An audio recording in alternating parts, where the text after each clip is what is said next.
विकसित कृषि संकल्प अभियान ఈ ప్రోగ్రామ్ భారత సర్కార్ ద్వారా ministry of agriculture and farmers welfare government of India ద్వారా జరుగుతున్నది. ఫార్మర్స్లో అవేర్నెస్ క్రియేట్ చేయడం, చాలామంది ఫార్మర్స్కి కొత్త కొత్త టెక్నాలజీ గురించి, కొత్త కొత్త విత్తనాల గురించి, పెద్ద విధానాల గురించి తెలియలేని ఎన్నో విషయాలు ఉన్నాయి.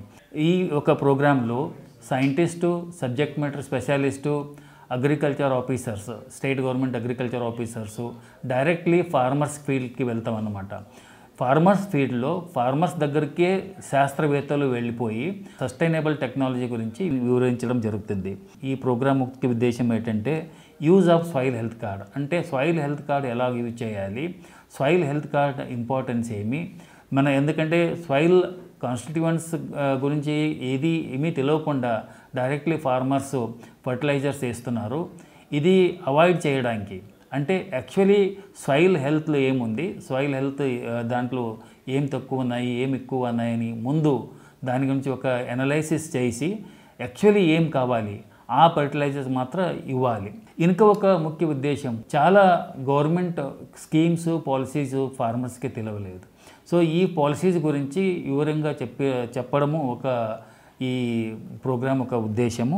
అలాగే ఫీడ్బ్యాక్ కలెక్ట్ చేయడం, అంటే ఫార్మర్స్కి యాక్చువల్లీ ఏం కావాలి, ఐసీఆర్ తర్వాత ఇంకా కొన్ని రీసెర్చ్ ఆర్గనైజేషన్స్ చాలా రీసెర్చ్ వర్క్ జరుగుతుంది.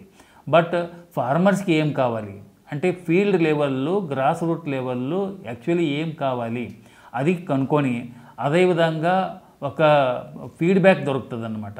ఆ ఫీడ్బ్యాక్ చూసి తర్వాత కొత్త రీసెర్చ్ మేము తీసుకోవచ్చు, ప్రారంభం చేయవచ్చు. సో దాని గురించి కూడా ఇది ఒక హెల్ప్ఫుల్ అవుతుంది. ఇంకా ఒక ముఖ్య ఉద్దేశము క్రాస్ లెర్నింగు, రెసిప్రోకల్ లెర్నింగ్ అంటారు. అంటే ఫార్మర్స్కి, అది శాస్త్రవేత్తలకి, సైంటిస్టులకి తెలియలేని ఎన్నో విషయాలు ఉంటాయి, ఫార్మర్స్ దగ్గర ఉన్నాయి. ఫార్మర్స్ వాళ్ళకి ఒక ఓన్ మెథడ్ ఉన్నాయి, కొందరు ఫార్మర్స్ వాళ్ళ ఓన్ టెక్నాలజీ యూజ్ చేస్తున్నారు. ఇవన్నీ ఎక్కడ డాక్యుమెంట్ చేయలేదు. సో ఫార్మర్స్కి అంటే శాస్త్రవేత్తలకి తెలియలేని ఎన్నో విషయాలు ఫార్మర్స్ దగ్గర ఉన్నాయి.